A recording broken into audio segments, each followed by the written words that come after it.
Satyabama Institute of Science and Technology, Chennai and Sriperumbudur.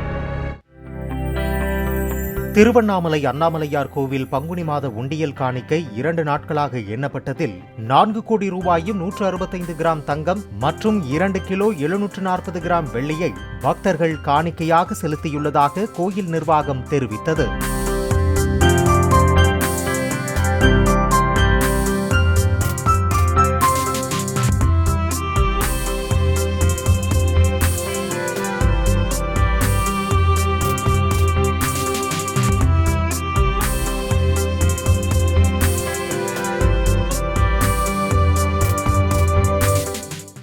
Satyabama Institute of Science and Technology, Chennai and Sriperumbudur.